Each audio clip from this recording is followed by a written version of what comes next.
গল্পের নাম ফেরিটেল, লেখা আরিশা নুর, ছদ্মনাম, পর্ব সংখ্যা 22। মীরার অভিব্যক্তি থেকে সামান্য হাসিমান, সে কণ্ঠস্বর নিচু করে বলে, অবাক হচ্ছে কেন? মীরা নিজের অভিব্যক্তি লুকানোর চেষ্টা করছে, কিন্তু সম্ভবত চোখ মুখ থেকে তার চমকে যাওয়ার সেই আভা মুছে যায়নি। সে বিস্মিত চোখে বলে ওঠে, আপনি চলে যাবেন? ইমান হালকা এসে বলে, চলে যাব না, বরং ফিরে যাব। তুমি বোধহয় ভুলে যাচ্ছ আমি এখন বাংলাদেশের মেহমান আর আমেরিকার সিটিজেন। মীরা একবার তার পানে তাকালো, এরপর সোজা হয়ে বসে পড়ে। ইমান দেওয়ালের সঙ্গে ঘেঁষে আরাম করে বসে বলে, হুট করে কাবলিওয়ালাদের কথা মনে পড়ল। সে জানার আগ্রহ নিয়ে তার দিকে তাকালো। ইমান বলতে থাকে, আগেকার দিন অন্য লোকালয় থেকে সুদর্শন ব্যবসায়ীরা এদেশে এসে ব্যবসা করত।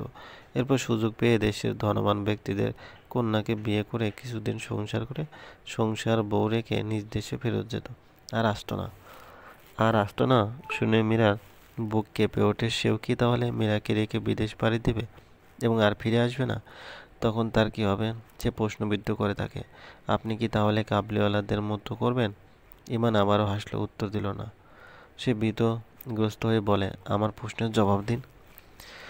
করতেও পারি, আমি তোমার জীবনে পলাতক সুদর্শন কাবলিওয়ালা হতে পারি। You never know.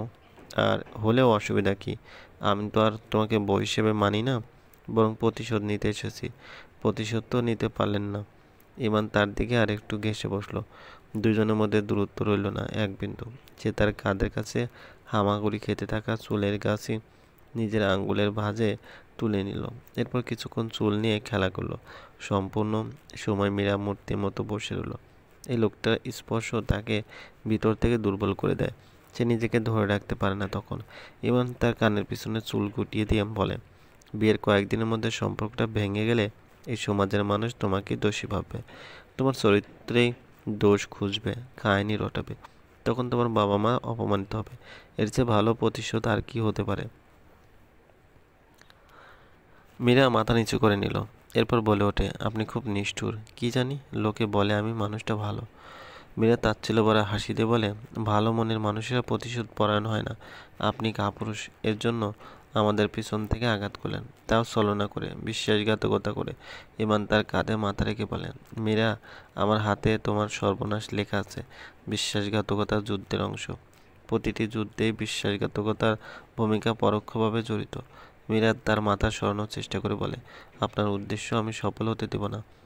ইমান তার হাত চেপে ধরে বলে, ওকে, লেটস সি তুমি কি করতে পারো। আগামী 1 মাসের মধ্যে তোমাদের এই বাসা ছেড়ে দিতে হবে। মীরা আঁতকে উঠে প্রশ্ন করে, কেন? বিল্ডার্সকে দেব, 10 তলা বিল্ডিং হবে। মীরা কথাটা শুনে থমকে দাঁড়ালো।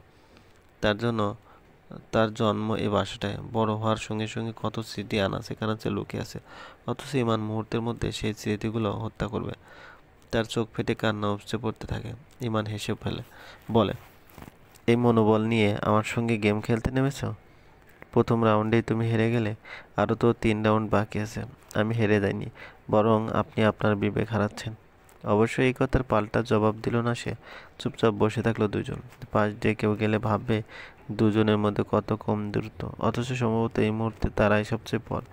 যোজন যোজন দূরত্ব তাদের মধ্যে। একজনের মনে কুৎসিত ভাব, সব ভাবনা প্রতিশোধের আগুনে হিতাহিত জ্ঞান লোপ পেয়েছে তার। সূর্যের আলো চোখে এসে বাড়ি খেতে মীরার ঘুম চটে যায়। সে নিজেকে বদ্ধ কিছুর মধ্যে অনুভব করলো। নিজেকে ধাতস্থ করতে পরিচিত ব্যক্তির গায়ের গন্ধ নাকে এসে লাগলো। মাথা সামান্য উঁচু এসে দেখলো ইমানের বুকে তার মাথা। তারা দুইজনই চেয়ারে বসে একে অপরের গায়ে হেলে পড়েছে। মীরাকে আবার সে নিজের বাহু দ্বারা ধরে রেখেছে, যেন সে হুমড়ি খেয়ে পড়ে না যায়। মীরা আশেপাশে তাকালো। ভোর হওয়ার কেউ নেই করিডরে। সেই ইমানের গায়ে একটা চিমটি কাটে। সঙ্গে সঙ্গে সে নড়েচড়ে বসে। মীরা নিজেকে ছাড়িয়ে নিয়ে সরে আসতে গেলেই টান লাগলো চুলে। সে পিছন ফিরে তাকিয়ে দেখে ইমানের শার্টের বোতামের সঙ্গে তার চুলের জট পেকে গেছে। সঙ্গে সঙ্গে বিরক্ত হয় সে। যতই সে দূরে যেতে যাচ্ছে কেন, ততবারই নিকটে আসছে তারা। শার্টের বোতামের সঙ্গে এক প্রকার টানা হেঁচড়া শুরু করে মীরা, কিন্তু এতে চুল আরও জট পাকিয়ে যাচ্ছে। একসময় সে ঝুঁকে কাজে মনোনিবেশ করে। বোতাম থেকে চুলকে মুক্ত করতেই হবে তার। জেদ চেপে গেছে যেন। ইমানের বুকের সঙ্গে লেপ্টে থাকা বোতামের সঙ্গে ধস্তাধস্তিতে কখন যে সে জেগে গেছে সেদিকে হুঁশ নেই মীরার। নিজের কাজে ব্যাহত ঘটে যখন তার হাত জোড়া ইমান নিজের হাত দিয়ে চেপে ধরে, তড়িঘড়ি করে মীরা সরে আসতে চাইলে ইমান বলে ওঠে, ঘুমন্ত অবস্থায় সুযোগ নিচ্ছিলে নাকি? ছি, সি এর কি দেখলে? স্বামীর কাছ থেকে সুযোগ লুপে নেওয়া যায়? প্যারা নাই। প্যারা নিজের হাত সরিয়ে নিয়ে বলে, আপনাকে আমি স্বামী হিসেবে মানি যে সুযোগ নেব? ইমান সপ্রতিভ হয়ে বলে, মানো না? ততদিন অবধি মানব না যতদিন অবধি আপনাকে আমাকে মেনে নিচ্ছেন না। নাইস, তাহলে মনে হয় এই জামানায় তোমার জামাই হওয়ার স্বাদ মিটবে না, বলে ফিসেল হাসি দেয় সে। মীরা শটাং হয়ে দাঁড়িয়ে যায় এবং নিজের আটকে থাকা চুলগুলো বেশ জোরে করে ছিঁড়ে ফেলে। এরপর গটগট করে হেঁটে অন্য বেঞ্চে বসে। ইমান বসে রইল। তার শার্টের ভেতরে লম্বা চুল প্যাঁচ লাগিয়ে পড়ে আছে, বিষয়টা বিব্রতকর। দুদিনে অবজারভেশন শেষ আজমল তালুকদার সাহেবকে বাসায় আনা হয়। এখন উনি মোটামুটি সুস্থ। গতকাল রাতেই সে এসেছে বাসায়। তার সঙ্গে হাসপাতালে প্রতিনিয়ত ইমান ছিল। সোনালি আপু থেকেছে। ইমান বাসায় এসে নিজের রুমে ফ্রেশ হতে গিয়ে দেখে মেঝেতে অলরেডি তোষক পেতে রাখা হয়েছে। সে ভাবলো নিশ্চয়ই তার জন্য মীরা আদিক্যতা দেখিয়ে ফ্লোরিং করে সাহায্য করছে। কস ম্যাডাম তো আর ফ্লোরে ঘুমাবে না। সে বাথরুম থেকে ফিরে এসে দেখে রুমের দরজা লাগানো এবং আশ্চর্যজনকভাবে মীরা ফ্লোরে গুটিসুটি মেরে ঘুমিয়ে পড়েছে। দরজা বন্ধ করার ব্যাপারে ইমান নিজেই লজ্জা পেল। না জানি বাইরে কে কী ভাবছে। ইস, বাংলাদেশে এইসব এত কমপ্লিকেটেড কেন? সে বিছানায় এসে বসে এবং বেডে শুয়ে পড়ে। হাত পা ছড়িয়ে এগুলো 2 দিন পর এমন আরাম করে ঘুমানোর প্রস্তুতি নিতে পেরে চোখ আপনা আপনি বুঝে গেল তার। শান্তিতে তার গা ছেড়ে দিল। সকালে ঘুম থেকে উঠে ইমান বুঝলো এই বাসার পরিবেশ আবারও আগের মতোই। তার শাশুড়ি রান্না করছে, শ্বশুর রুমে বসে পেপারে চোখ বোলাচ্ছে, বড় মামা ড্রয়িং রুমে বসে আছে, এরা স্কুলে গেছে, বাসায় মীরা আছে তাকে সাহায্য করছে। ইমান বড় মামাকে নিয়ে খেতে বসে। দাদিও এসে বসলেন। মীরা রুটি এনে প্লেটে সাজিয়ে দিচ্ছিল। এমনই সময় ইমান বলে ওঠে, মামা আমার ফ্লাইট আগামী বুধবার, মানে আর 2 দিন পর। মামা আহত গলায় বলে, তোমার যাওয়ার সময় হয়ে গেল? জি। আজমল তালুকদার কিছু বললে না? ইমান বিয়ের সময়ই বলেছে তার সবটা গুছিয়ে নিতে সময় লাগবে। এবার তার পক্ষে মীরাকে আমেরিকা নিয়ে যাওয়া সম্ভব নয়, তবে খুব শীঘ্রই সে মীরাকে নিয়ে যাবে। আজমল সাহেব চাচ্ছেন মীরা ভার্সিটি ভর্তি হোক, স্কলারশিপ নিয়ে বিদেশ যায়, কিন্তু আদৌ এটা বাস্তবায়ন সম্ভব কিনা তিনি জানেন না। তবে ইমানকে সে সময় দেবে।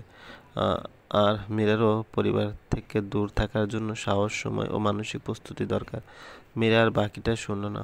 সে প্লেটে হাতে রান্নাঘরে ঢুকে পড়ে। আচমকা তার চোখ বেয়ে এক ফোঁটা পানি গড়িয়ে পড়ে।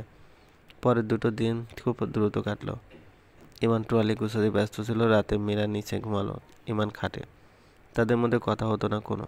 অবশ্য যাওয়ার দিন সকালে ইমান ঘুম থেকে উঠে তাকে বলে, আজকে থেকে তুমি বেডে ঘুমাতে পারো, আমাদের আর দেখা নাও হতে পারে সরাসরি। আমি নেক্সট কবে ঢাকা আসবো নিজেও জানি না। So good bye. মীরা ঘুম ঘুম গলায় বলল, গুড বাই। এয়ারপোর্টে সবাই তাকে সি অফ করতে গেল। মীরাও সঙ্গে ছিল। তার কোনো অনুভূতি হচ্ছে না। সে চুপচাপ সবার সঙ্গে দাঁড়িয়ে আছে। ইমান আজকে ধূসর রঙের একটা টি শার্ট পরেছে। মীরা তাকে অনেকবার দেখলো। প্রতিবার দেখার সঙ্গে সঙ্গে বুক মোচড় দিয়ে উঠেছিল। সে সবার কাছ থেকে আলাদাভাবে বিদায় নিল। দাদি ওর হাত ধরে দাঁড়িয়ে থাকলো। সোনালি আপু প্রান্ত ভাইয়ের সঙ্গে কথা বলল। এর সুপ্তি বেগমকে বলল, নিজের যত্ন নেবেন মা। এই প্রথম মীরার মাকে সে মা বলল। মীরা ও সুপ্তি বেগম দুজনেই চমকে ওঠে। সুপ্তি বেগম তার মাথায় হাত বুলিয়ে দিল। পাশেই মীরা দাঁড়ালো ছিল। তাকে ইগনোর করে সে এরার কাছ থেকে বিদায় নিল। এয়ারপোর্টে ঢুকে যায় সে সবার কাছে বিদায় নিয়ে। তখনও তাদের মধ্যে কোনো আলাপ হলো না। মীরা বিষণ্ণ চোখে তার চাওয়ার পানে তাকিয়ে রইল। ইমান ইমিগ্রেশন শেষ করে সামনে পা বাড়ালো। তখনই এক জায়গায় লেখা দেখলো, ওয়েলকাম টু নিউ ইয়র্ক। কেমন শিহরণ বয়ে গেল তার মনের কুঠুরিতে। বাংলাদেশ থেকে সে চলে যাচ্ছে। অনেক দূরে, এত খারাপ কেন লাগছে? কেন মনে চাচ্ছে সব ছেড়ে এয়ারপোর্ট থেকে বেরিয়ে যেতে?